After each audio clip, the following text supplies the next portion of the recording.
All right, guys, let's get back to learning about a few more things that we can do with strings. You saw in the last lesson that if we wanted to print things on individual lines, then we actually had to write them a few times, right? We had to write print on 3 lines if we wanted it to be printed 1, 2, 3, like so.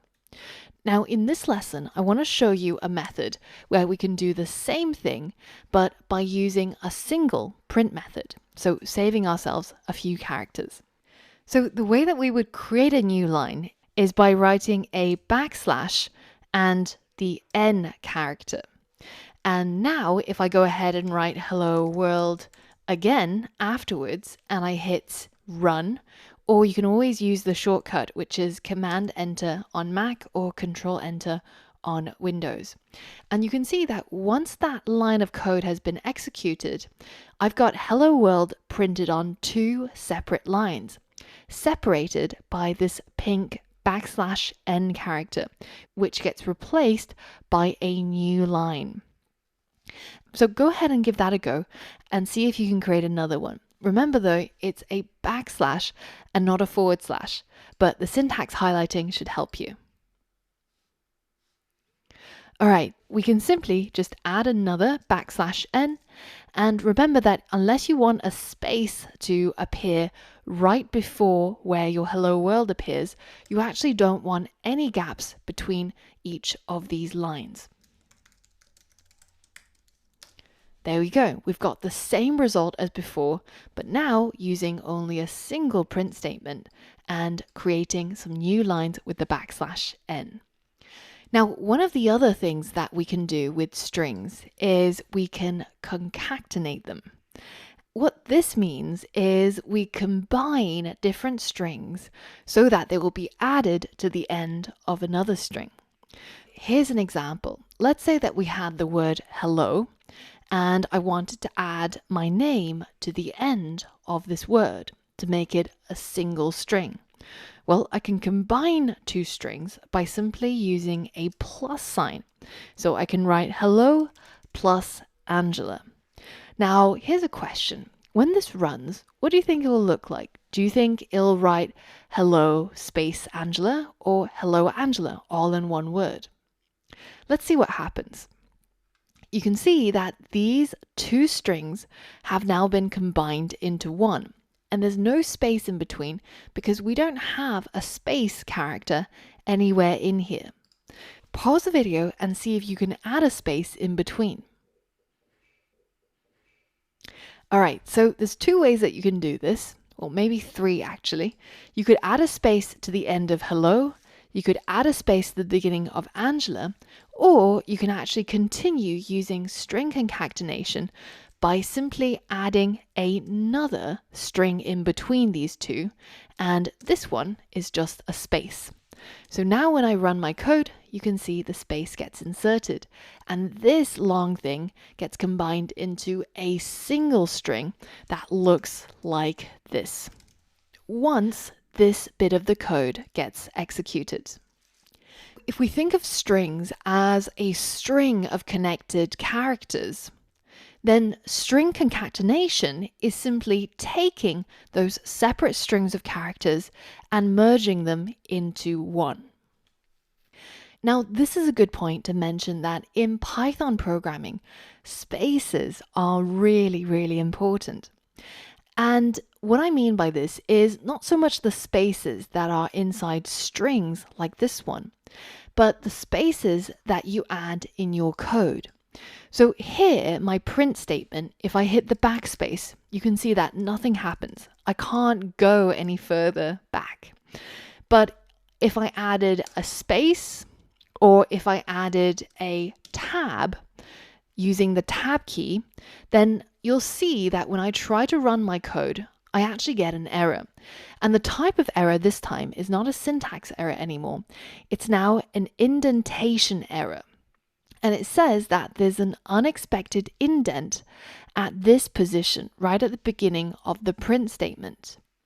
So when you're coding in Python, it's really important that you start off all of your code at the beginning of the line and that you don't accidentally have any spaces or any tabs that you've inserted in front of the line of code. And the next time you get an indentation error, then you'll be able to look at where that error is, and hopefully you'll be able to either use Stack Overflow or just remember what this error message means, and you'll be able to fix your code. Now, this is the second error that we've come across. The last error was a syntax error. For example, when we forgot to add the end double quotes. And this one is called a syntax error, and this one is called a indentation error. And as I mentioned before, while you're coding, you are going to make lots and lots of these errors and other ones. This is the only sure thing that we know. So it's great that you're already learning about them and recognizing them, but how can we prevent this from happening in the first place? Well, paying attention while you're typing helps, but we all get tired, and sometimes, especially when I'm coding at night, sometimes even when I look at my own name, it looks like it's spelt wrong, and I can't figure out left from right. So in most cases, text editors have a lot of helpful features.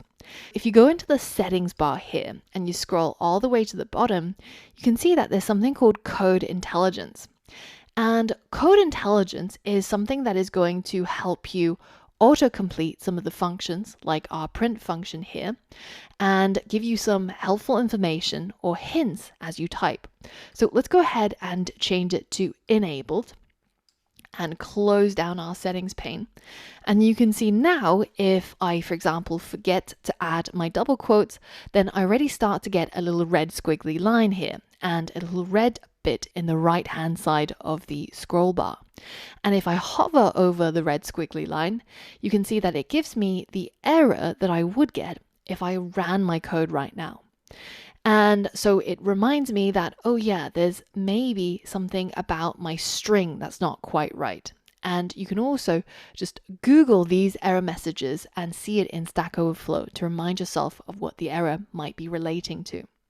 And I can fix it without having to run my code and having it break. Because remember that when you're writing large programs, it's not just going to be one line of code. You could have multiple lines of code, each with their own errors. For example, this one might be missing a double quote. This one might be missing a plus sign. This one might have the print function misspelled. The next one might have a indentation that's not meant to be there. And when you run your code like this, it'll only give you the first issue. Once you've fixed that issue, it'll continue to the next issue until you've fixed everything. And this is really painful.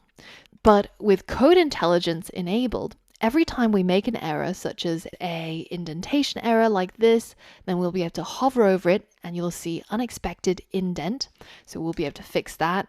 If we forget to close off our print statement, then we'll get a little squiggly line next to it. And if we say misspelled our print statement, we'll also get errors telling us that undefined name, or it doesn't know what this PRNT is. And the syntax highlighting also changes, and everything should all help you to avoid mistakes and write good, solid code. So now it's time for another code challenge. And in this code challenge, I've got a whole bunch of broken code for you, and your job is to debug or remove the bugs from the code and make the code run without any errors. This word debugging actually comes from a story where back in the 80s, a moth actually flew into one of the early computers. And it got electrocuted, unfortunately, for the moth. And for the programmer, it meant that his code wasn't performing as he would expect it to. So he actually had to go into the computer, pick out the moth, and fix the wires so that it would work again. Now, we don't have any moths flying around in our code, thankfully. But what we do have to do is we have to pick out the errors so that our code will run in the way that we expect it to, without any errors. So head over to the next lesson and try out your first debugging exercise.